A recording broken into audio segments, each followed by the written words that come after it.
नमस्कार, हम प्रतिमा चौधरी। दोपहर 3 बजे के भोजपुरी समाचार में स्वागत बा। सबसे पहले प्रमुख समाचार। राष्ट्रपति भंडारी द्वारा संघीय संसद के दोनों सदन के अधिवेशन आह्वान। अगिला जेठ 3 गते दोपहर 4 बजे संसद भवन बानेश्वर में बैठक बैठी। मगर के रात से 72 घंटा खातिर अंतर्राष्ट्रीय सीमा नाका बंद करे के सरकार के निर्णय। अनुमति बगैर सीमा से आवाजाही करे ना देवेला गृह के निर्देशन। कंचनपुर के पुनर्वास नगर पालिका के सुकुम्बासी सब स्थानीय निर्वाचन में मतदान न करे। विगत 21 वर्ष से नेता सब समस्या समाधान में ध्यान न दिहल शिकायत। यूक्रेन के पूर्वी शहर लुहांस्क स्थित विद्यालय में भयल बम आक्रमण में पड़ के 60 जने की मृत्यु। भवन में रहल 90 मध्य 30 जने के उद्धार। और Indian Premier League IPL T20 cricket में साबिक विजेता चेन्नई सुपर किंग्स के जीत। दिल्ली कैपिटल्स 91 रन से हारल।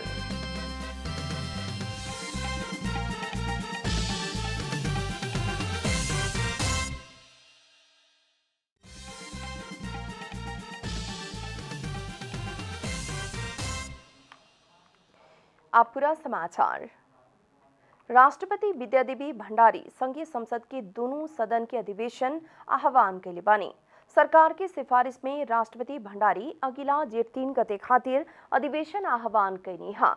राष्ट्रपति विद्यादेवी भंडारी से नेपाल के संविधान के धारा 93 के उपधारा 1 बमोजिम नेपाल सरकार मंत्रिपरिषद के मिति 2079-1-25 के सिफारिश में अगिला जेठ 3 गते मंगर खातिर दोपहर 4 बजे अंतर्राष्ट्रीय सम्मेलन केंद्र नया बानेश्वर में संघीय संसद के दोनों सदन के अधिवेशन आह्वान कैल जारी विज्ञप्ति में जनावल गइल बा।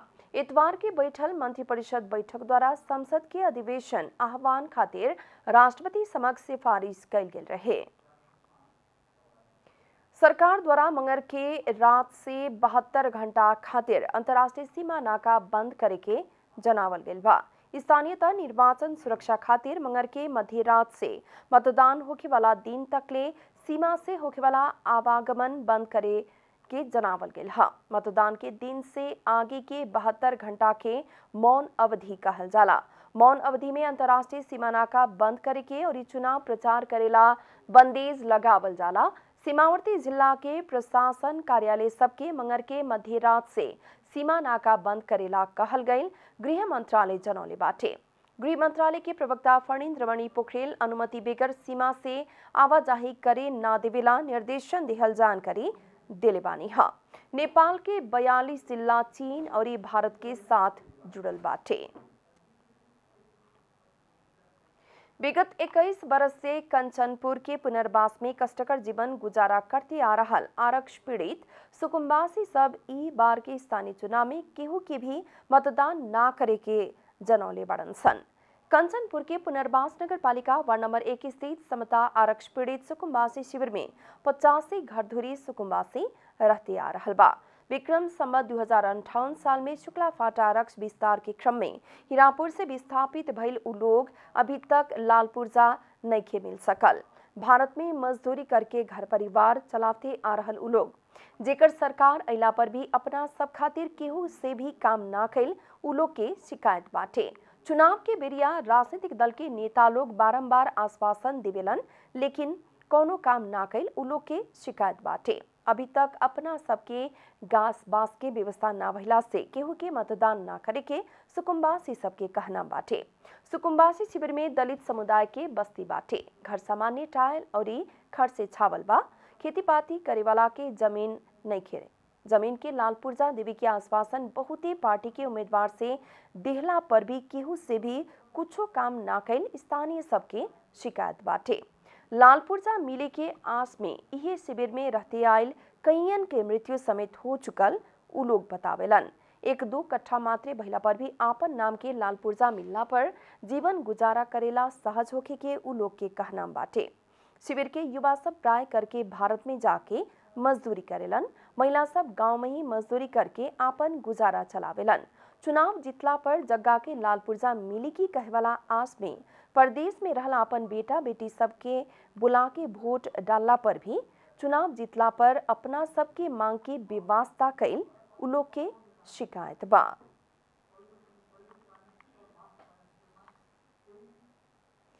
भोजपुरी समाचार में आप छोड़ विश्राम।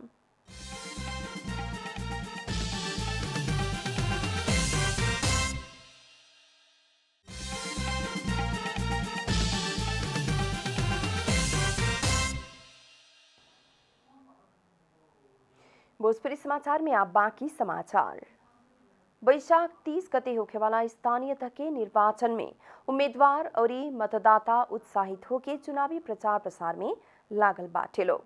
साथ ही प्रचार प्रसार के नाम में होखेवाला भीड़भाड़ से कोरोना संक्रमण के बढ़ावा दी की कहवाला डर त्रास भी बढ़ गई बाटे। सब वैशाख 30 गते होखेवाला निर्वाचन के तैयारी में जुटल बाटे। बीतल दिन में अत्याधिक कोरोना संक्रमण से ग्रसित होके गुजर रहल नागरिक सामान्य अवस्था में आइल बहुत समय नइखे भइल। स्वास्थ्य मंत्रालय के पिछिलका 2 हफ्ता के तथ्याङ्क मुताबिक रोजाना 20 जना के हाराहारी में कोरोना संक्रमित मिल रहल बा। पिछला समय पड़ोसी देश भारत में कोविड संक्रमित के संख्या बढ़े के अवस्था में रहल बाटे। यह संदर्भ में निर्वाचन के क्रम में होखेवाला भीड़भाड़ से कोविड के खतरा बढ़े की कह के आशंका भी बढ़ल बाटे। यह चुनाव के मध्यनजर करत चुनावी प्रचार प्रसार लगायत के गतिविधि सब में संवेदनशीलता अपनावे सकल जाए त संक्रमण के जोखिम के कम कर सके के स्वास्थ्य मंत्रालय के सहप्रवक्ता समीर कुमार अधिकारी के कहनाम बा।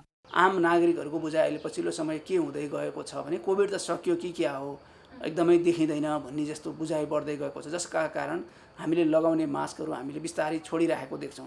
मान्छेको भेटघाटहरू अलिक बढाइरहेको देख्छौँ, त्यो पनि असुरक्षित तरिकाले। त्यस्तो गर्दाखेरि त्यहाँ बढेको संक्रमण अलिकति मात्रै कहीँबाट हामी कहाँ प्रवेश गर्यो भने सजिलैसँग फैलिन सक्छ भन्ने चिन्ता चाहिँ एकातिर छ। नेपाल में तत्काल 12 वर्ष ऊपर के उमेर समूह के खातिर खोप प्रयोग में आ चुकल बाटे। करीब 5 करोड़ खोप ल्याउला में 4 करोड़ से ज्यादा प्रयोग हो चुकल बा। बीतल महीना म्याद गुजरल खोप सब समय भीतर ही लगावल जा चुकल बा। नेपाल में भेरोसेल बाहेक Covishield, AstraZeneca, Johnson and Johnson, Pfizer, Moderna खोप उपलब्ध रहल बा। ऐसा ही हरेक स्थानीय तह से जिला सब में समन्वय करके बाकी भइल लक्षित जनसंख्या के आधार में खोप अभियान संचालन कैले बा। साथ ही निर्वाचन के ही दिन मतदान केन्द्र में खोप लगाव के संभावना भइल अधिकारी के कहनाम बा। लक्षित जनसङ्ख्या को बाँकी हुनुहुन्छ, कति बाँकी हुनुहुन्छ, त्यसका आधारमा हरेक स्थानीय तहहरूमा खोप अभियानहरू निरन्तर चलिरहेका छन्। त्यहाँ भएका अरू गतिविधिहरूलाई पनि हेरेर अरू जनस्वास्थ्यका अरू गतिविधिहरू पनि नरोकिउन् भनेर व्यवस्थापन गरिएको छ। हामी निर्वाचनभन्दा अगाडि पनि खोप लगाउँछौँ, निर्वाचनभन्दा पछि पनि निरन्तर खोप लगाउँछौँ। निर्वाचनकै दिन चाहिँ खोप लगाउन सम्भव त्यति धेरै व्यावहारिक हिसाबले देखिँदैन। मताधिकार प्रयोग गर्ने सन्दर्भमा खोप लगाए अथवा नलगाएकै कारणले मताधिकार प्रयोग गर्नबाट वञ्चित गर्न पाइँदैन, त्यस्तो व्यवस्था अहिलेसम्म हामीले जानकारी पाएका छैनौँ। भनेको खोप कार्ड अनिवार्य छैन। कोरोना विरुद्ध के खोप ना लगावल सबके मतदान करे के नाम मिली कह के सवाल भी उठ रहल समय स्वास्थ्य मंत्रालय के सहप्रवक्ता अधिकारी खोप ना लगावल के भी मतदान करे के मिली और मतदान करे गईल समय कोविड कार्ड अनिवार्य होके परे के प्रावधान ना रहल समेत स्पष्ट कहिनी। निर्वाचन के ध्यान में रख के पूर्ण स्वास्थ्य मापदंड पालना करत मास्क, सैनिटाइजर और एक आपस में दूरी कायम करे के स्वास्थ्य मंत्रालय आग्रह कैले बा। देश भर स्थानीय वायु और भारत की बिहार पश्चिम बंगाल में बनल न्यूनचापीय प्रणाली के संयुक्त प्रभाव बाटे। सवेरे पहाड़ी विभाग में आंशिक बदली रहेके और दोपहर दिस पर बदली होके के आकलन मौसम पूर्वानुमान महाशाखा कैले बा। प्रदेश नंबर 1 बागमती और गंडकी के कुछ जगह और बाकी भूभाग के 1-2 जगह में मेघ गर्जन और ठनका सहित हल्का से लेके मध्यम बरखा के संभावना रहल महाशाखा जनौले बा। रात कर्णाली और सुदूर पश्चिम के पहाड़ी भूभाग के 1-2 जगह में मेघ गर्जन और ठनका सहित हल्का बरखा के आकलन महाशाखा कैली बाटे। अब आर्थिक समाचार।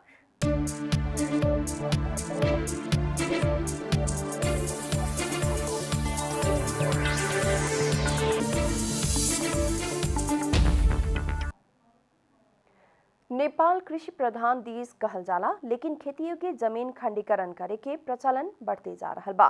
जमीन खंडीकरण कैला से खेती योग्य जमीन के अभाव होखे वाला कारण स्वदेशी उत्पादन में कमी आयल नेपाल कृषि अनुसंधान परिषद बतौले बा।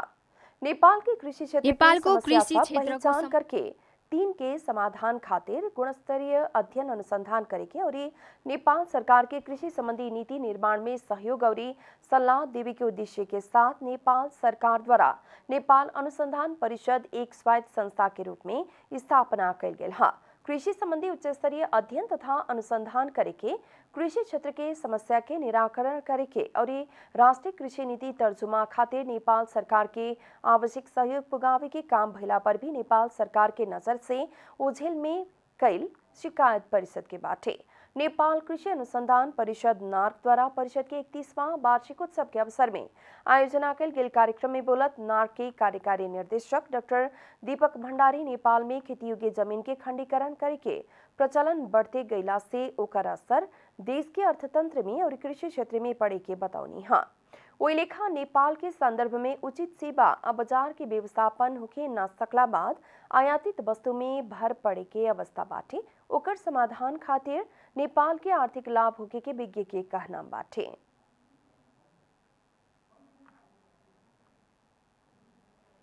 भोजपुरी समाचार में फिर छोट विश्राम।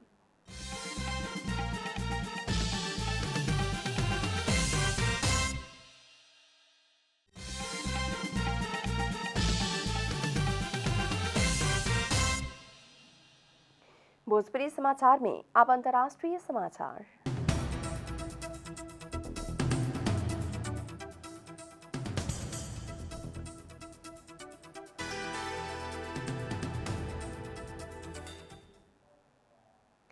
यूक्रेन के पूर्वी शहर लुहांस्क स्थित विद्यालय में भयल बम आक्रमण में पड़ के 60 जने के मृत्यु भल यूक्रेनी राष्ट्रपति वोलोदिमीर जेलेंस्की बतौले बानी। इससे पहले लुहांस्क के गवर्नर द्वारा ओ विद्यालय भवन में रहल 90 मध्ये 30 जने के उद्धार कल गेल जनावल गेल रहे।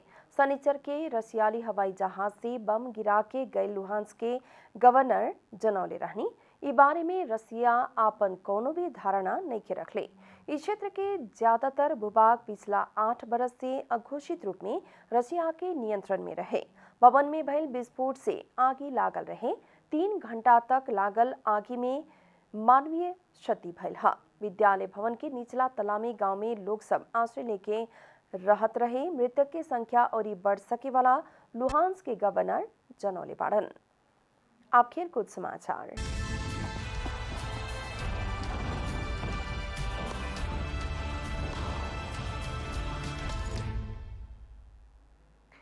Indian Premier League IPL T20 cricket में साबिक विजेता चेन्नई सुपर किंग्स जीत हासिल कैले बा।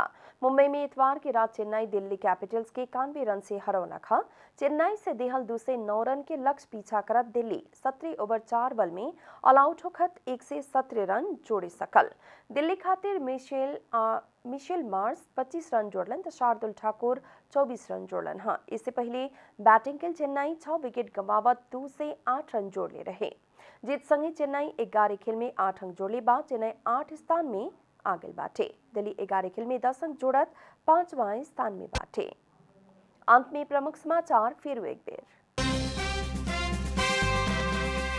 राष्ट्रपति भंडारी द्वारा संघीय संसद के दोनों सदन के अधिवेशन आह्वान। अगला जेठ 3 गते दोपहर 4 बजे संसद भवन या वाणिज्य में बैठक बैठी। मगर के रात के 72 घंटा खातिर अंतर्राष्ट्रीय सीमाना का बंद करे के सरकार के निर्णय। अनुमति बगैर सीमा से आवाजाही करे ना देवेला गृह के निर्देशन। कंचनपुर के पुनर्वास नगर पालिका के सुकुम्बासी सब स्थानीय निर्वाचन में मतदान न करी।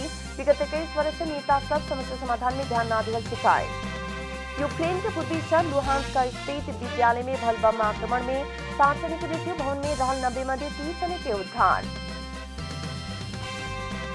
और ये IPL T20 क्रिकेट में साबिक विजेता चेन्नई सुपर किंग्स की जीत। दिल्ली कैपिटल्स 91 रन से हारल।